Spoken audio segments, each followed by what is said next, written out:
86 y el 90. Fue diagnosticado de hepatitis C en 2001, luego de realizarse estudios de laboratorio, momento en el cual se le identificó como portador del virus de la hepatitis C sin reportar más antecedentes relevantes para su condición. Cuando se presentó para tratamiento, no mostraba síntomas de la enfermedad, con peso de 70 kilos y talla de 1,75, sin signos de enfermedad hepática crónica en la exploración física. Pasó a recibir 2 ciclos de terapia con interferón y ribavirina en 2007 y 2010, no respondiendo al mismo. Luego recibió 2 ciclos adicionales de tratamiento con interferón, pegilado y ribavirina en 2011 y 2013, nuevamente sin éxito. Y en 2016 el paciente recibió tratamiento con ribavirina y sofosbuvir, pero no se logró una respuesta virológica sostenida.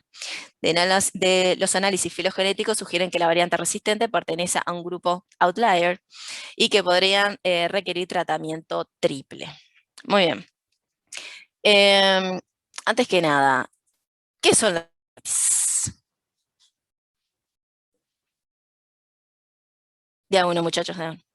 No se escuchó la pregunta. No, ¿qué, profe? ¿Qué pasó? Bueno, ¿qué son las hepatitis? Ah, ¿Escuchan ahí? ahora sí, ahora sí. Ahí.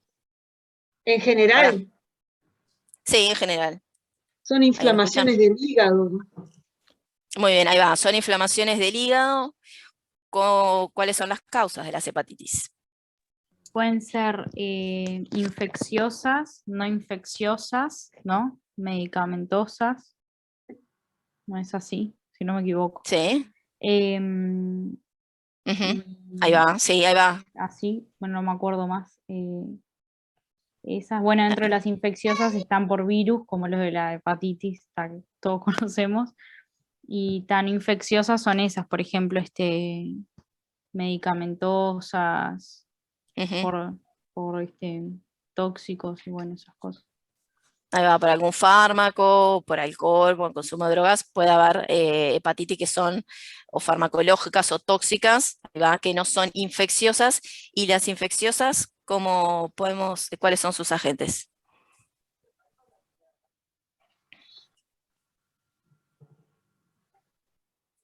Chon, chon. Un agente de hepatitis, por lo menos. El virus de la hepatitis A, B. Ahí va, tenemos los virus exactamente, tenemos los virus de las hepatitis, ¿sí? Que son los hepatotropos primarios, o sea que son virus que causan su infección donde su órgano primario es el hígado, ¿sí? Entonces tenemos ahí todos los virus de la hepatitis, de la A, la B, la C, la D, la E, etc. Y después tenemos otros perdón, eso, que son secundarios, sí. ¿No? Que es como indirectamente inducen una respuesta inflamatoria del parénquima hepático, digamos. Ahí va. Que pueden llevar a una... Estafilococcus aureus puede ser, pero sobre todo ahí piensen en... ¿Perdón? No, yo dije lo de que se pueden, obviamente, cuando vos tenés una infección, digamos, sistémica en sí, bueno, puede generarlo, ¿no? También, pero eso ya es como más generalizado. Ahí va, vas a tener todo comprometido. Ahí va, puede ser con el curso de una bacteriemia, pero ahí va, pero van a ser tal vez agentes un poco más raros, porque causan otro tipo de infección, ¿sí? Y en el curso de esa infección, que ya puede ser por una viremia o una bacteriemia, ¿sí? Pueden afectar el hígado. Entonces ahí tenemos, sobre todo principalmente hepatotropos secundarios, van a ser muchos virus herpes, ¿sí? Cytomegalovirus, Epstein-Barr, algunas bacterias, pueden ser Staphylococcus aureus, pero tal vez ahí estamos, tal vez más bacteriano puede ser leptospira o treponema, ¿sí? Pero principalmente hepatotropos secundarios que vamos a ver más frecuentes, ¿sí? Sin ser los virus de las hepatitis, van a ser sobre todo algunos herpes virus. Eso principalmente tal vez en algunos inmunodeprimidos, que es donde saltan estas manifestaciones clínicas más raras de los herpes. A grosso modo de las hepatitis, más allá de lo que vamos a discutir ahora, las especies, los genotipos, la prevalencia, etcétera, etcétera, lo grande que tienen que saber de los virus de la hepatitis ustedes, ¿sí? Van a tener que saber cómo es la evolución de las hepatitis, ¿sí? Piensen que algunas hepatitis son agudas, tienen un curso agudo, así como que aparecen, se van. Algunas son crónicas, o sea que pueden persistir durante meses y años, ¿sí? Si no son tratadas. Algunas pueden ser fulminantes, ¿sí? O sea que son agudas, que en verdad desarrollan, se da un daño hepático muy rápido, ¿sí? Y eso generalmente lleva a lo que es la muerte o al trasplante de hepático si se llega a tiempo. Entonces, la evolución de las hepatitis en general es importante que lo sepan, sea de la A, la B, la C o de la que sea que hablemos hoy. Eso es importante siempre saber, porque siempre los va a poner un poco en caja de, bueno, este paciente es necesario seguirlo, o no lo sigo, ¿sí? Sobre todo aquellas que cronifican. Es una hepatitis A que siempre es aguda, no me preocupo tanto, ¿sí? Siempre tener en cuenta, bueno, que tal vez la A y la E pueden llegar a fulminante con respecto a otras que tal vez no tanto, pero ya la B y la C y la D pueden llevar a hepatitis crónicas. Entonces, son infecciones que me van a costar un poco en el diagnóstico, me van a costar un poco en el tratamiento y van a tener un daño hepático mayor, ¿sí? Puedo llegar a hacer un trasplante renal, un hepatocarcinoma. Entonces, esas cosas de las hepatitis en general, cómo evolucionan, es importante que lo sepan. Otra cosa a saberse de las hepatitis son las vacunas, ¿sí? Para algunas hepatitis hay vacunas, para otras no. ¿Tá? La A y la B están dentro del esquema de vacunación, ¿sí? Se la pueden dar también por fuera, si alguno adulto, yo nunca me acuerdo de la B cuándo se empezó a implementar en el esquema de vacunación, pero tal vez ustedes ya la tienen de hace tiempo, bueno, aquellos que no, bueno, si entran en un hospital o a trabajar en cualquier sistema de salud, se tiene que dar el virus de la vacuna contra el virus de la hepatitis B. Entonces, eso también es importante porque en algunas se pueden prevenir y algunas no. Y tercero de las hepatitis a saberse es cómo se transmiten, ¿sí? Algunas, por ejemplo, la A y la E pueden generar brotes, porque la transmisión es fecal-oral, entonces ahí vamos a pensar, bueno, si hay bajo saneamiento o inundaciones, como sucedió en nuestro país hace varios años, hubo una inundación en el norte y bueno, un brote grande de hepatitis A, entonces es importante saber eso. Bueno, estos casos de hepatitis A es por transmisión que sea en un brote, es porque es fecal oral, la E también es por consumo de alimentos, la B y la C ya vamos a estar pensando más en infecciones de transmisión sexual o sanguíneas. Entonces, bueno, cómo son los bancos de sangre, si es sexual también la voy a pensar en, bueno, si aparece una C, tengo que pensar en una B y tal vez en un VIH y viceversa para cualquiera si aparece una B o VIH. ¿Tá? Entonces, esas tres cosas en general, más allá de lo que veamos hoy, es lo que tienen que saber de las hepatitis. ¿Tá? Como es la evolución, si es aguda o crónica, si hay vacunas y cómo se transmiten, porque les va a indicar bastante cómo va a ser el comportamiento, ¿sí? Si es un comportamiento epidemiológico, ¿sí? Poblacional, o va a ser un comportamiento individual. ¿Tá? Hay que tratar o hacer diagnóstico en la pareja, sí o no. ¿Tá? Entonces, a grosso modo, esos no importa. Obviamente que si alguno es gastroenterólogo, infectólogo, patólogo, lo que sea, obviamente va a saber mucho más, va a tener que aprenderse mucho más de las hepatitis, pero en principio, más allá de todas las variedades, eso se lo tienen que saber de las hepatitis.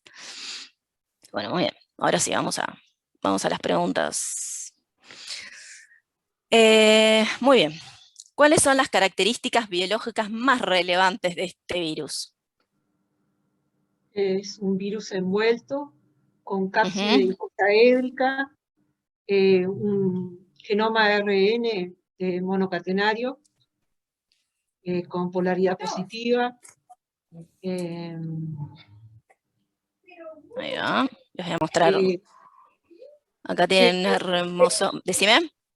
En principio lo que genoma codifica es una gran proteína como de 3000 bases. Y después de esa se cliva y va, según entendí yo, por clivación se van formando las proteínas, ¿no? que necesita el virus para replicarse. Ahí va, sí, es así. Ustedes tienen, vuelvo un poquito para atrás antes de lo que estaba mencionando Ángela, es un virus envuelto, tiene un par de glicoproteínas E1, E2, ¿sí? Que también estas cosas les va a servir un poco también para hacer el diagnóstico o para estudiar la variabilidad del virus. Tiene una cápside, ¿sí? La cápside, por ejemplo, es una de los anticuerpos contra la cápside, o la cápside son una de las moléculas que se buscan para hacer el diagnóstico. El genoma, ¿sí? Que es ARN, ¿sí? De simple cadena de polaridad positiva, que también se utiliza para el diagnóstico. Recuerden siempre que aquellos virus que tienen genoma ARN tienden a mutar más fácil que otros virus, ¿sí? Que esto lo vamos a ver particularmente en la C, ahí va. Y después justamente lo que decía Ángela es que cuando se sintetiza, cuando se va traduciendo es una molécula sola, ¿sí? Se transcribe un ARN mensajero, ¿sí? Y eso se traduce todo entero, ¿no? Entonces, son muchos aminoácidos, todos juntitos, y tienen proteasas, ¿sí? Que son enzimas que van clivando esa cadena de aminoácidos. Entonces dice, bueno, el primer segmento va para la glicoproteína, el segundo segmento forma parte del core, y así sucesivamente, ¿tá? Es una característica de este virus. Tal vez lo importante de ese detalle es que en la proteasa, por ejemplo, hay antivirales que van contra esa proteasa. Entonces, tal vez por eso sí quiero recalcar el rol de la proteasa. Porque si ustedes inhiben esa proteasa, no se sintetizan las proteínas, y esas proteínas forman parte de la cápside, de las glicoproteínas, que las necesita para el primer paso de absorción, para unirse al hepatocito, etcétera, etcétera. ¿Sí? Muy bien. Acá una pregunta, sí. Acá es donde la ARN transcriptasa, no, o sea, digamos, no puede hacer el trabajo al revés, entonces no puede corregir los errores, ¿no? Eso lo vemos cuando veamos lo del tema de las cuasiespecies. Ahí va, pero va por ese lado, sí. Es que justamente aquellos virus que son ARN necesitan ARN polimerasas para replicarse. Ahí está. Entonces, ese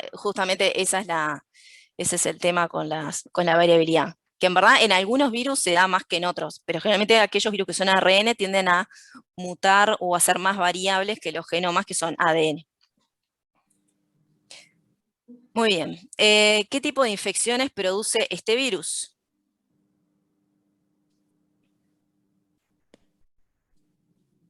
Se refiere al tipo de evolución.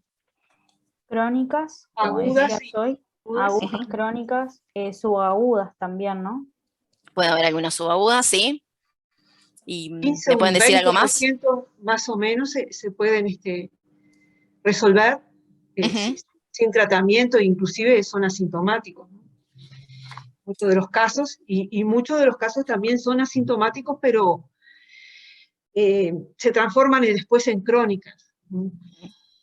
Pueden formar, esto no entendí muy bien si estaba directamente relacionado, pero, o sea, puede generar, digamos, células cancerígenas y, ¿no? No sé, sí. no entendí bien si estaba como, digamos, como el HPV que está como directamente relacionado, pero lo puede generar. Porque eso no me quedó claro si en realidad, como, por ejemplo, si son infecciones, o sea, como de crónicas, al vos generar, o sea, estar generando una inflamación todo el tiempo, la inflamación puede llevar a generar células cancerígenas, o sea, ¿no? Lo mismo. Ahí va. Eso no es me más, queda claro. Eso va más un poco a lo que es la pregunta 3, que dice cuál es la relevancia de esta patología. Que eso es lo que mencionás. En verdad, vamos a la anterior y les muestro cómo es cómo es que evoluciona, y ya respondemos dos en una. Sí, gracias. Entonces, acá. Esperen que los voy a mover acá del lugar. Muy bien. El virus de la hepatitis C puede tener una infección, ¿es aguda o crónica? Obviamente que si es crónica, antes pasó por una fase aguda. El tema es que a veces esa fase aguda, a veces lo podemos detectar en su fase aguda o a veces no, ¿sí? A veces cuando llegan los pacientes ya directamente lo vemos en una fase crónica.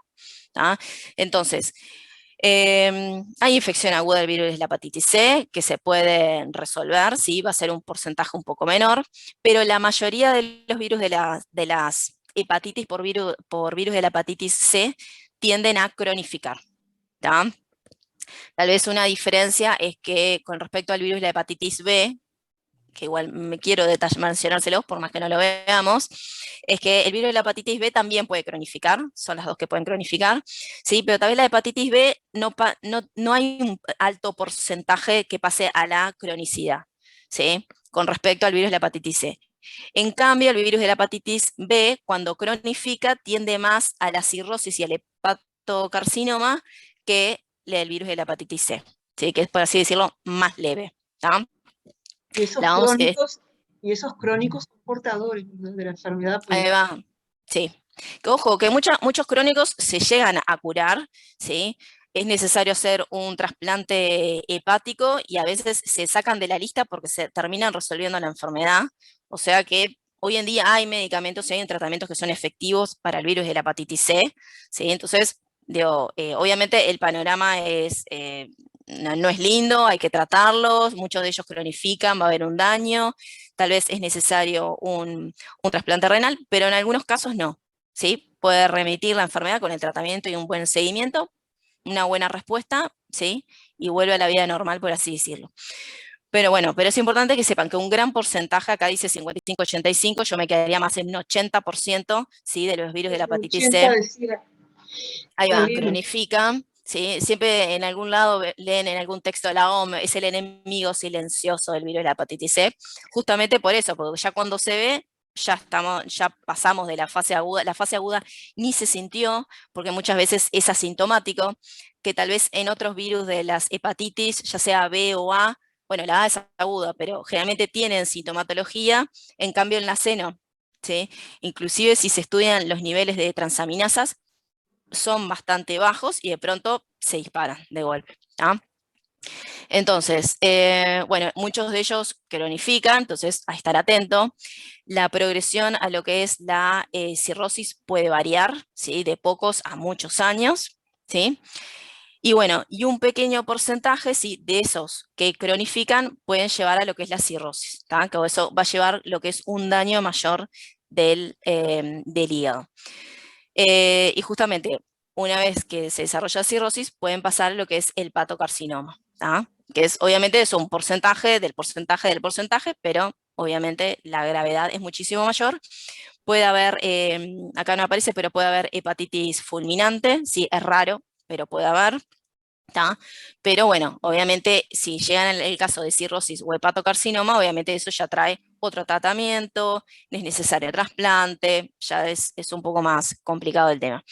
Con respecto a la pregunta 3, que dice cuál es la relevancia de esta patogenia o a qué se debe el daño, no me acuerdo bien la pregunta, pero justamente no va tanto en la relación del virus con el hepatocito, el daño, ¿sí? Sino va más por el efecto de la respuesta inmune contra el hepatocito, ¿sí? Estoy hablando acá en el caso de la cirrosis y el hepatocarcinoma.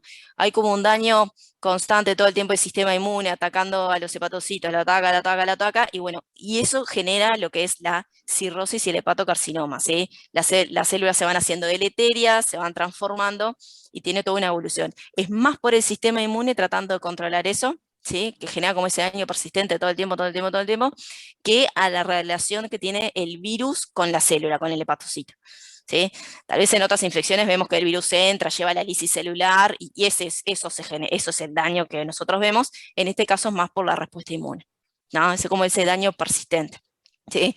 En el caso del genoma del virus de la hepatitis C, tiene como distintos segmentos, algunos son transactivadores de la replicación y esas cosas también pueden interferir un poco con el tema del hepatocito, ¿sí? Muy bien. Acá tenemos un ejemplo de cómo es la serología, cómo es el diagnóstico, cuáles son los indicadores, perdón, del virus de la hepatitis A, perdón, del virus de la hepatitis C aguda. ¿Tá? Tenemos las transaminasas. Este es un caso que, piénsenlo como que se resuelve. Bueno, obviamente las transaminasas se disparan y luego bajan. Hay viremia, ¿sí? O sea que se pueden detectar genoma del virus ARN, ¿sí? Y aparecen los anticuerpos, se mantienen constantes y obviamente la viremia se detiene. Esperen que voy a ver el chat. Buena pregunta. Bueno, perdón, me distraje con que no iba, era una pregunta, era un comentario que no iba a la clase. Bueno, muy bien, entonces, esto es como es el tema del virus de la hepatitis C en caso agudo. Ya cuando es una infección crónica, que ahí ya se nos complicó un poco el panorama, tienen las transaminasas que se van disparando cada tanto. La viremia, hay mayor viremia que se mantiene en el tiempo. Lo que nos puede generar mayores problemas en el momento del diagnóstico es que a veces la viremia es intermitente. Entonces, a veces si nosotros buscamos por métodos moleculares el virus en sangre, si queremos ver la carga viral, acá, mientras está en esta zona roja, lo encontramos. Pero si justo hay una intermitencia o un corte, ¿sí? Acá se nos puede escapar. ¿Tá? Que a veces es un problema en los métodos diagnósticos. Entonces, a veces hay que hacer como un doble chequeo para estar seguros. Y bueno, y los anticuerpos también se disparan. ¿Tá? El tema es que en las hepatitis crónicas esto se mantiene a lo largo del tiempo. La viremia se mantiene a lo largo del tiempo. Y piensen que si nosotros detectamos genoma viral, significa que el virus se está replicando todo el tiempo. ¿Sí? Que también lo podemos ver en el caso del virus del VIH. Si siempre que nosotros podamos detectar genoma, eso me implica que el virus se está replicando. Si nosotros vemos anticuerpos, sí, puede ser que dependiendo del tipo de anticuerpo, podemos pensar, bueno, esto se está resolviendo, sí o no, pero si nosotros detectamos siempre genoma, eso significa que el virus sigue replicándose. ¿Sí? Muy bien. A ver, que no me haya quedado nada por mencionar. Bueno, la pregunta es cuál es la relevancia de esta patología, de lo que le decía, lo del tema del daño persistente del sistema inmune. ¿Cuál es el reservorio de esta gente y cómo se transmite esta enfermedad? Es el ser humano, ¿no? Es únicamente el ser humano. Ahí va. El El reservorio. humano, siempre dando problemas el ser humano. Muy bien. Ahí va. En este caso piensen que algunos otros virus, sí, virus de la hepatitis A, el virus de la hepatitis E, sobre todo se pueden encontrar en algunos animales. Sobre todo el virus de la hepatitis C en Uruguay se ha encontrado en chanchos, o sea que cuidado con el consumo de las costillitas de cerdo. Pero bueno, ¿Cuál hepatitis, perdón? por ejemplo, el virus de la hepatitis E se ha encontrado en cerdos o en mariscos, ¿sí? Entonces, en algo. No, perdón, iba a decir la vía de transmisión más, o sea, Dale. virus en realidad se transmite más a través de vía parental, se dice, ¿no? Sí. Ahí va, parenteral. Parenteral y después está también por transfusiones, pero es menor, verticalmente también, pero esas son muy pocos y después no me acuerdo, pero está, esas. Pero la que es, digamos, mayoritariamente es eso, por eso hay que tener como muy bien esterilizado el instrumental médico y bueno, las inyecciones, hay que tener cuidado, todas esas cosas. Ahí va. Principalmente es por vía sanguínea, ¿verdad? El personal sanitario se puede infectar también, los que están en hemodiálisis. Ahí va, los trasplantados, ahí va.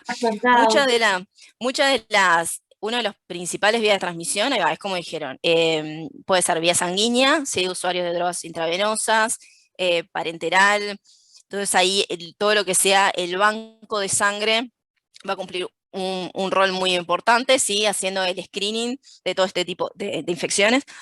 Ay, me estoy quedando sin voz. Después, vía sexual, ¿sí? También el virus de la hepatitis B es sexual. Ahí va. Sobre todo en homosexuales, ¿verdad? Sí, igual, a ver. Ahí va, por el tipo de lesiones que se pueden generar. Igual en Uruguay, por más que se diga, bueno, el virus de la hepatitis C se transmite inicialmente por principalmente vía sanguínea, después sexual, puede haber vía vertical de madre a hijo, tal vez ya es un poco más raro. Por ejemplo, el virus de la hepatitis C no se busca para el control de las embarazadas, la BCI, ¿sí? Entonces, en verdad, en Uruguay se considera que hay un subdiagnóstico, que en verdad no se conoce muy bien, más allá de lo que ustedes vieron en el video, las vías de transmisión y se asocia más a la sanguínea y parenteral, etcétera. En verdad hay un subdiagnóstico de la enfermedad. A veces no es claro, ¿sí? La transmisión dónde comenzó. Ya cuando se agarra el paciente a veces no es tan fácil decir, bueno, porque a veces este caso creo que les decía que tenía varios trasplantes, ¿no?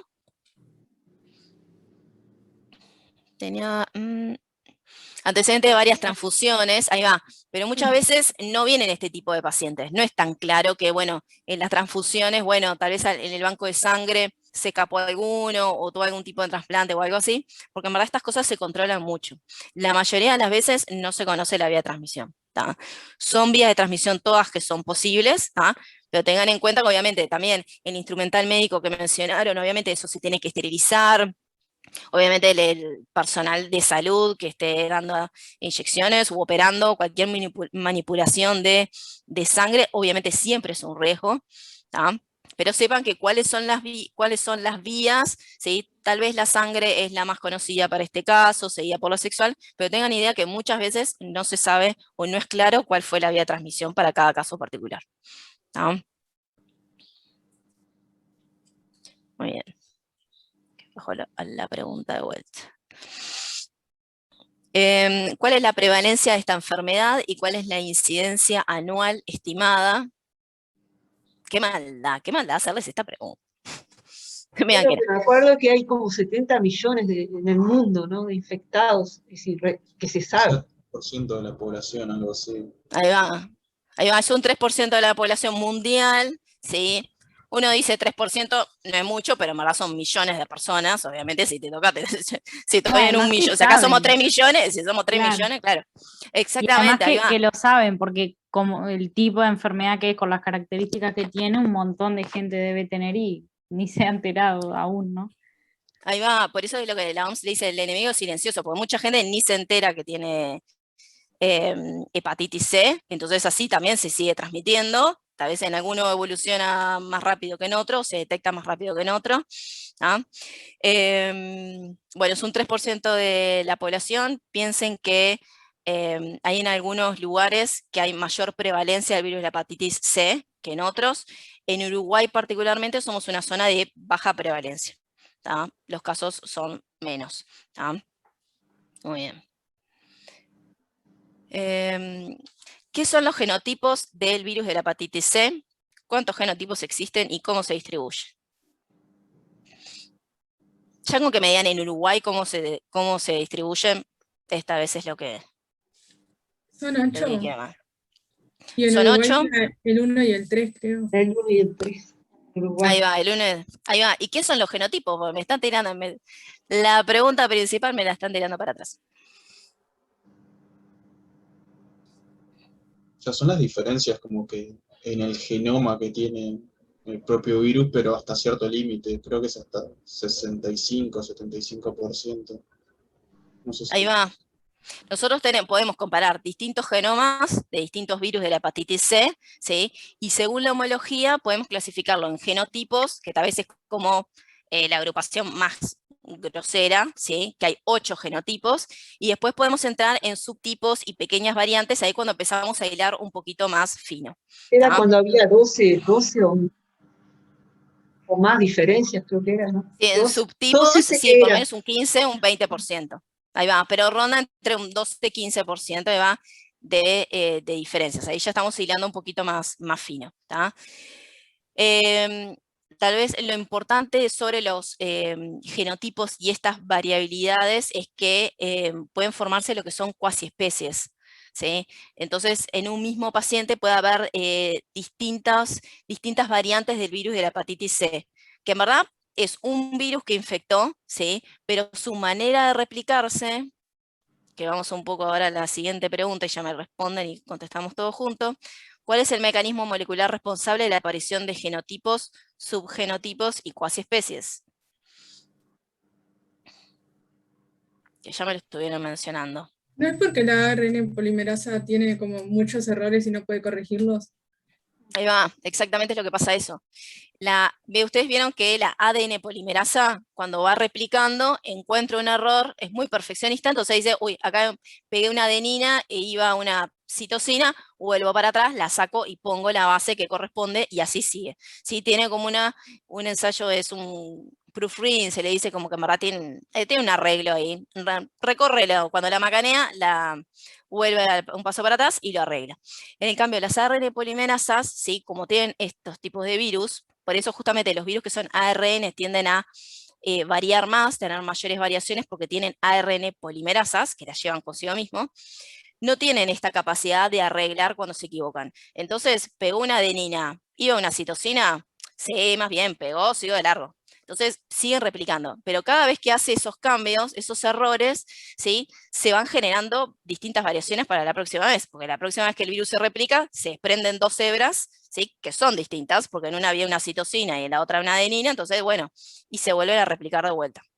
Entonces, los errores se deben justamente a esa falta de arreglo, esa capacidad que tiene de arreglar la ARN polimerasa, ¿sí? Entonces, con eso se van formando lo que son cuasi especies. Entonces, un paciente se infecta por un virus de un tipo de, por así decirlo, de virus de la hepatitis C, pero obviamente en ese ser humano el virus se comienza a replicar y genera esas cuasi especies. Genera justamente por ese ensayo de error, se van generando como distintas moléculas de virus de la hepatitis C.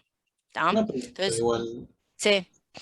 Cuando hace esos errores, o sea, lo ideal, por ejemplo, nosotros sí tenemos algo que corrige esos errores, pero siempre que hace esos errores le sale bien, digamos, o sea, nunca le pifia y hace No, algo aberrante que no le permita, no.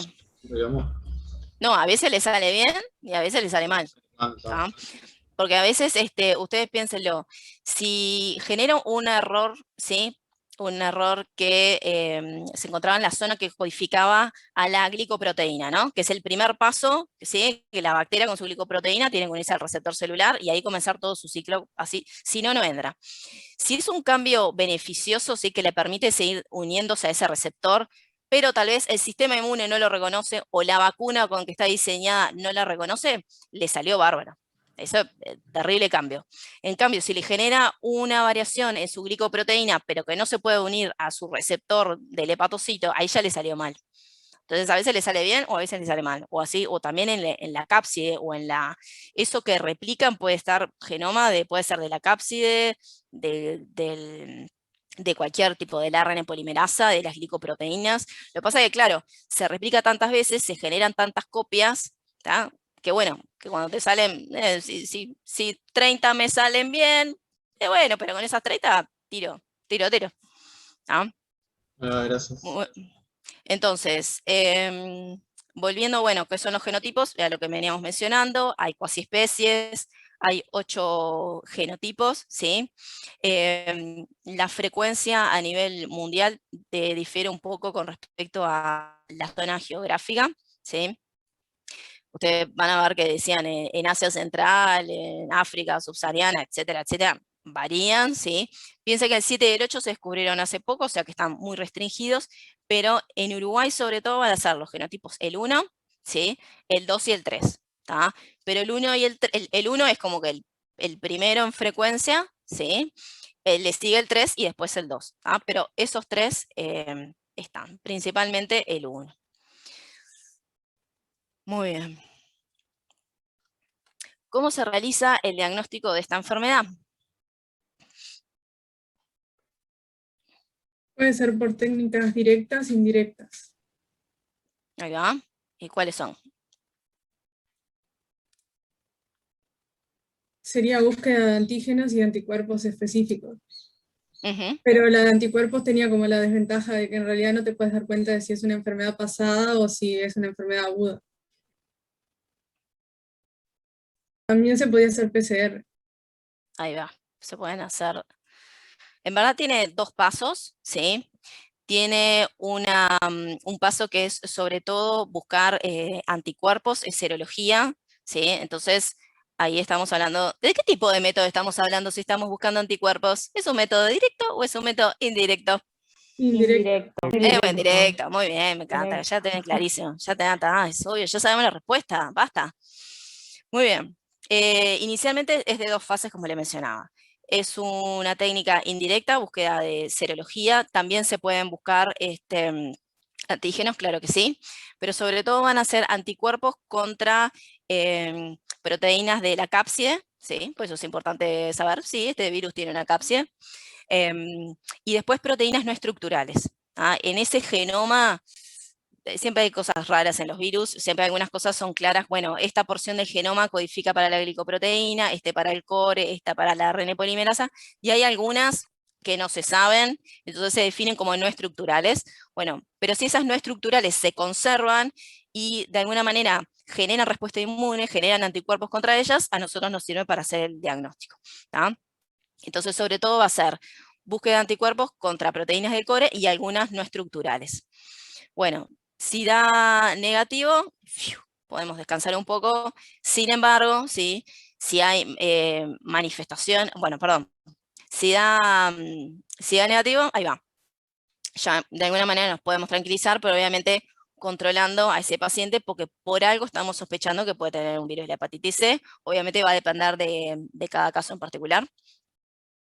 Pero después, si dan positivo la serología, como decía Victoria, a veces no es tan claro decir, bueno, estoy en una infección aguda, es una infección pasada que se resolvió, es una crónica. Bueno, entonces no me alcanza solo con saber la serología, ¿tá? Porque a veces los test que buscan los anticuerpos, no es tan fácil decir, bueno, este me detecta un IgM y este un IgG, ¿sí? Entonces, en verdad se buscan como anticuerpos totales. En este caso yo no puedo hilar más fino. Entonces, para confirmarlo necesito hacer un paso más, ¿sí? Que va a ser búsqueda del genoma viral, ¿sí? Esto va a ser obviamente por PCR, va a ser una RT-PCR, ¿sí? Bueno, obviamente en el caso negativo vuelvo a esta misma situación, infección negativa, pero controlando al paciente, viendo si siguen síntomas o no. Porque recuerden, como yo les mencionaba, en las infecciones crónicas, la viremia y la detección del genoma persiste, ¿sí? Pero recuerden que tienen estas fases, ¿sí? Donde no se detecta el genoma. Entonces, acá yo puedo, por ejemplo, si estoy acá, detecto los anticuerpos, pero si busco por PCR el genoma no lo encuentro. ¿Tá? Entonces, por eso tengo que seguir estudiando el paciente y seguirlo a ver si sigue teniendo algún síntoma o no, y en todo caso se puede repetir la PCR para estar seguro. ¿Tá? Pero si estoy en este caso que detecto anticuerpos, puedo detectar el genoma, ¿dónde estaba? Y entonces ahí sí, estoy dentro de lo que es una infección por virus de la hepatitis C. ¿Tá? Entonces acá, bueno, sí. Perdóname una pregunta, ¿y esa intermitencia, por Sí. cuánto tiempo se puede dar? No, y depende del paciente.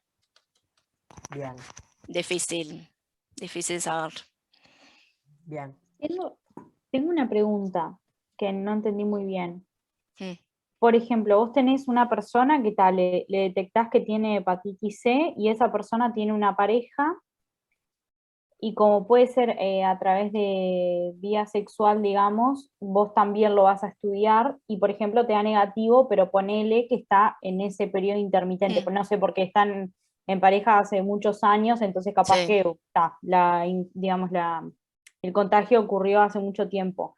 Sí. No, o sea, vos le haces esa vez y no descartás. O sea, Ahí va. nunca, por ese hecho, No, nunca lo descartarías totalmente. Ahí va, lo puedo seguir estudiando a los meses. Claro. Sí. Bien. Ahí está genial, gracias. Obviamente que si es en el caso de una pareja, bueno, se tienen que tomar ciertas medidas de prevención, independientemente, para evitar el contagio. Sí, obvio. En el caso de ser positivo, hay que controlarlo porque después, si esto persiste en un periodo de 6 meses, ya lo definimos como que es una infección que es crónica. ¿tá? De todas maneras, obviamente se comienza con el tratamiento y a veces no es necesario decir, bueno, es crónica o no, porque ya una vez que se hace el diagnóstico, si ya tengo la serología y tengo detección a partir de genoma, ahí ya se empieza con el tratamiento. Se hacen estudios adicionales, se estudia cuál es el genotipo, ¿sí? Ahora me van a decir por qué se estudia el genotipo o por qué nos puede interesar. Y además se hacen estudios de biopsias del hígado. Ahora hay algunas técnicas un poco menos invasivas, sí, pero sobre todo son estudios basados en, bueno, cuál es el daño hepático que existe. Porque eso tal vez nos indica un poco del tratamiento, si es más largo o más corto, la gravedad, cuál es la predisposición que tal vez tiene el paciente a desarrollar una cirrosis o un hepatocarcinoma, adelantándome, cuál puede ser el panorama un poco más adelante.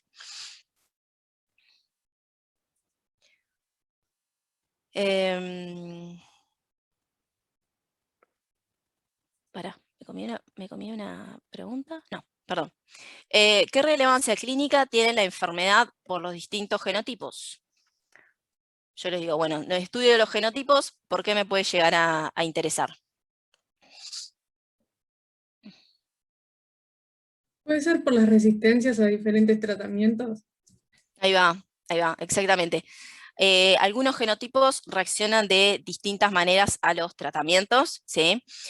En este caso decía que el paciente se trataba con interferón y con ribavirina. Tal vez esos ya son tratamientos más viejos, ¿sí? Hoy en día el Fondo Nacional de Recursos van a ver que en el texto les menciona que se utilizan otros, ¿sí? Tal vez el interferón tiene como algunas contraindicaciones porque tiene algunos trastornos psiquiátricos, entonces también se ha dejado de utilizar y ya o tienen antivirales que son más específicos. La ribavirina también, ¿sí? Porque además, por ejemplo, en el caso de la respuesta entre los genotipos 1 y 2, varía un poco, ¿sí? El 1 responde de menor manera al tratamiento con ribavirina que si comparamos con el genotipo 2. Inclusive entre ellos, por ejemplo, el genotipo 3 tiende más a la cirrosis que los otros, ¿sí? Entonces, sobre todo con el tema de cómo responden los genotipos al tratamiento, es un poco más variable, o cómo puede ser la evolución de la enfermedad puede ser distinta. Así como yo les decía, el 3 tiende más a la cirrosis que los otros, ¿ah? Entonces, pero principalmente va por ese lado de estudiar los genotipos. Y además, sumado a que se tiene que hacer un estudio del cuál es el estado del hígado. Una vez realizado el diagnóstico, ¿es necesario hacer el seguimiento del paciente? Sí. Sí, claro, sí. Hay que ver, hay estudios de, bueno, cómo a medida que se comienza el tratamiento se hace un seguimiento del paciente, sobre todo con búsqueda de carga viral, o sea que se busca el genoma, ¿sí? Por PCR. Luego, al finalizar el tratamiento también, ¿sí? Se ve cómo se establecen como pautas, de decir, bueno, durante el tratamiento fue negativo, al finalizar el tratamiento fue negativo, hay recaídas o no, sí o no, entonces se hace un seguimiento. ¿Cómo se evalúa la respuesta al tratamiento? ¿Qué tipo de método de estudio es? Bueno, lo que les decía, sobre todo va a ser búsqueda de carga viral y principalmente, bueno, obviamente va a ser por PCR. ¿Qué parámetros se tienen en cuenta para decidir el esquema de tratamiento?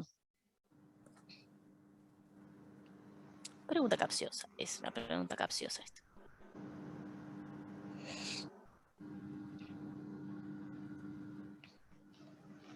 Ahí, escucho hasta el tubo luz de una. El silencio total. Ya me están tirando la chancleta, muchachos. La vez pasada los entendía por el parcial. Bueno. Perdón, ¿es la 10? Decime. ¿Es la pregunta 10? La 11. No, La 11. La 11, la 11. Yo no lo escuché. Ahí va. ¿Para qué ¿para cuál era la pregunta? Pasa que si saco acá. Falta. ¿Qué parámetros se tienen en cuenta para decidir el esquema de tratamiento? Ahí va. Sobre todo, principalmente, esto es un recorte de los que ustedes tenían del Fondo Nacional de Recursos, ¿sí? En verdad, con como yo les mencionaba, tienen que saber cuál es el daño hepático, ¿sí? Que es esto que dice en los niveles de fibrosis, F3 y 4 son como los de mayor grado de necrosis que puede tener el hígado. Menor de F5 son lesiones más leves. Estos son los genotipos y en base a eso, ¿sí? Se va a definir cómo va a ser el tratamiento. En verdad, si ustedes ven, el tratamiento son las dos los mismos, ¿sí? Son dos antivirales que son los mismos, sofosbuvir y daclastasvir. Imposible acordarse de estos muchachos, pero si les aparece pregunta, va a estar escrito ahí, no se preocupen. Se define también lo que son las semanas, ¿sí? El largo que va a ser, o sea que sobre todo, principalmente va a ser eso, bueno, ver el daño, los genotipos, porque va a definir no qué tipo de tratamiento le van a hacer, porque para las dos situaciones, para todas las situaciones van a utilizar los mismos dos, sino más bien por el tema del tiempo que lo van a administrar. En algunos casos va a ser más largo que otro. ¿Cuál era la siguiente pregunta? Así no salgo de acá. ¿Cómo actúan la ribavirina y el sofosbuvir? Ahí va. cómo actúan.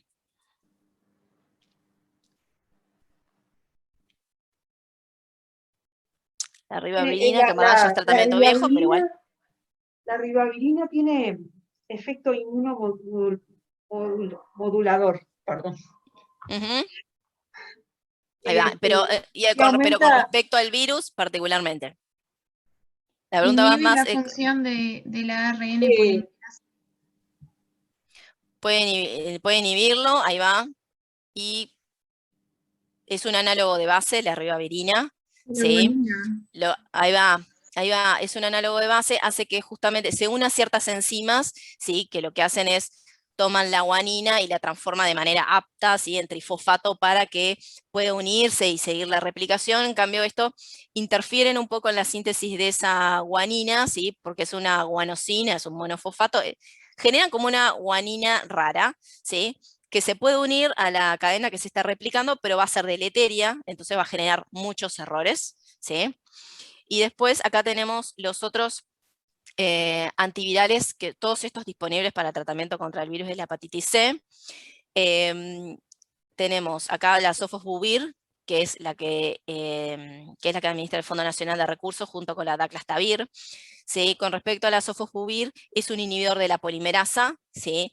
También es un análogo de base que tal vez es bastante parecido, por ejemplo, a lo cuando veamos el aciclovir en los herpes, ¿sí? Se une a la cadena que se está replicando, pero tiene como una falla terminal, entonces eso evita que siguientes nucleótidos se sigan uniendo, ¿no? En el caso de daclastavir, ¿sí? Es un inhibidor del complejo de replicación, porque más allá de la ARN polimerasa, la ARN polimerasa para unirse, ¿sí? Depende de todo un complejo enzimático extra para comenzar su síntesis, para reconocer el ARN, etc. Entonces justamente daclastavir inhibe todo ese complejo que se va formando. Y después hay otros que también se utilizan, el boceprevir y telaprevir, tal vez son los más conocidos que justamente lo que hacen es inhibir la proteasa. Que es esta enzima que mencionábamos en la primera pregunta, ¿por qué era la importancia de la proteasa? Bueno, sobre todo porque hay algunos tratamientos farmacológicos, ¿sí? Que van contra la proteasa. En este caso que dice, bueno, un tratamiento triple, bueno, boceprevir y telaprevir son los principales candidatos para un tratamiento triple. ¿Tá? Y en ese caso el Fondo Nacional de Recursos lo conseguiría, ese otro sí. antiviral de acción rápida, de acción directa. Sí, que hay todas unas pautas de seguimiento de inclusión, de exclusión, hay todo un trámite atrás, pero en principio sí, el Fondo Nacional de Recursos se encarga sobre todo de conseguir este tipo de cosas, que obviamente son fármacos que son muy caros, por eso el Fondo Nacional de Recursos mete la cuchara para dar una mano. Y muy no, bien. Son recientes esos antivirales. Sí, son todos recientes, sí. Sí, por eso, antes el tratamiento sobre todo era con ribavirina y el interferón, ahora todos esos ya han dejado de estar de lado. En un principio, tal vez hace unos años, se tendía más a la boceprevir.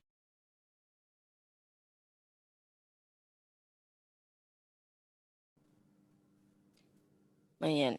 ¿Cuál era la siguiente pregunta? Ya iba las... ¿Qué otros fármacos se encuentran disponibles para el tratamiento? Eso ya lo respondimos. Bueno, es esto que está acá, ahí va. Y si existen vacunas para prevenir esta enfermedad, ¿qué medidas profilácticas podrían adoptarse? Existen vacunas. No hay. No. Para esta no. Para esta justo. Para esta no. Pero, vamos a ver, no todo es malo, ¿sí? Hay vacunas para otras hepatitis, ¿sí? Como les mencionaba, dentro de la pentavalente, esto es el esquema de vacunación, que ya lo tienen recontra conocido, más ahora que están en pediatría, tienen, dentro de la pentavalente está el virus de la hepatitis B, ¿sí? Y luego solita tienen el virus de la hepatitis A. Igual, de todas maneras, se pueden, fuera del esquema de vacunación, se puede administrar la del virus de hepatitis B y virus de la hepatitis A, se pueden administrar, sobre todo tal vez la A en situaciones de brote, ¿sí? Pero para el resto de las hepatitis, ¿sí? Para la C, la E, la D, que es otra, ¿sí? No hay vacunas disponibles. En el caso de la virus de la hepatitis C es complicado diseñar una vacuna por esto de las cuasiespecies y la variabilidad que tiene. Genera esa dificultad, que tal vez el A y el B son más conservados en ese aspecto. Muy bien. ¿Qué pregunta le sigue? ¿Cuál de Bueno, las- prevenirlos. Perdón. Para las medidas prevenirlos, bueno, profilácticas? ahí va, tenemos la vacuna. ¿Y qué más? Hay varias, es decir, la higiene, es decir, del instrumental, de las jeringas, en el caso de los, por ejemplo, de los drogadictos, ¿no? Ahí va, jeringas descartables, no compartir jeringas dentro de lo que se pueda, A esterilización del veces el Estado material. proporciona, ¿no? Jeringas descartables. Sí, Las pruebas serológicas para las transfusiones, las pruebas que se exactamente. hacen, el control, ¿no? que hay ahora. Ahí va, los hemoderivados y los trasplantados, ¿sí? Obviamente tienen una exposición mayor, sea administración de sangre a través de bancos de sangre. Es una vía de transmisión, sí, pero tengan en cuenta que los bancos de sangre, obviamente cuando llega una donación, una feliz donación, se estudia muchísimo esa sangre. ¿Sí? Se buscan un montón de cosas y dentro de ellos el virus de la hepatitis C para que justamente todos aquellos que son politransfundidos, los hemodializados, ¿sí? Hemofílicos, todo lo que sea, tengan las menores chances de contagiarse por este tipo de enfermedad. ¿Qué más? Tenemos una vía de transmisión más. Los métodos de barrera en las relaciones sexuales, Ahí por va. ejemplo. Ahí va, todo método profiláctico, ¿sí? De barrera, la vía de transmisión sexual es una opción, así que obviamente corre para eso también. Y ahora Y a las sí. embarazadas, ¿pueden pedir que se le haga un... Se puede pedir, sí, pero generalmente la que se busca es la B. Dentro del seguimiento, ¿sí? Sobre todo es la B. Así como la sífilis y otras, VIH, por ejemplo, la C no. Pero obviamente que si hay sospecha, se busca todo. ¿Cuál de las hepatitis virales, o cuáles de las hepatitis virales son de notificación obligatoria en nuestro país? La A y la B puede ser. Creo que es A, B y La A C. y la B y C. A, B, C, E. No son todas. La C y Son la D. todas, muy bien, exactamente, son todas. Son todas, todas las hepatitis que conozcan son todas de notificación obligatoria, pero son de notificación semanal. B, ¿no? Ahí va, son del grupo B, son de notificación semanal. O sea que en la semana se tiene que informar, no es de corrida, que tengo que salir corriendo cuando encuentro, no es una Neisseria meningitis que la tengo que llamar casi inmediatamente, pero obviamente se tienen que notificar todas las hepatitis. Ay, se me trancó. Ahí se me trancó esto. Muy bien. Muy bien.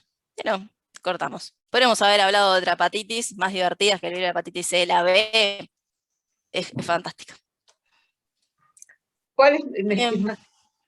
La B es La B, más entretenido. sí, la B es más divertida. Esta vez a veces les poníamos los marcadores serológicos y teníamos que pensar, bueno, tiene una A, tuvo una A, tiene una B, tiene una crónica, tuvo una aguda. Era más divertido. Los parciales viejos. Este año. Bueno, ¿vieron? Son mucho más divertidas. Son mucho más divertidas estudiar las hepatitis así. Claro, ahora ven los parciales viejos y dicen, por Dios, ¿qué es esto? Bueno, pero si hay alguna tarea interactiva con alguna de otras hepatitis, se puede. Esa va. Pero está. Muy bien. ¿Dudas de esto? ¿De la clase pasada? Bueno, si tienen dudas después recuerden de la clase de infecciones intrahospitalarias, obviamente manifiéstenlo porque fueron bastante cosas, sé que estaban dispersos por obvias razones. Espero no tener que salir corriendo el viernes de noche, en la mitad de la cena, mandando mensajes a ver si sabían de que se suspendía el parcial. Espero que funcione todo bien, que no se inunde el servidor. Otra vez no. Que le haya muy Lo mismo.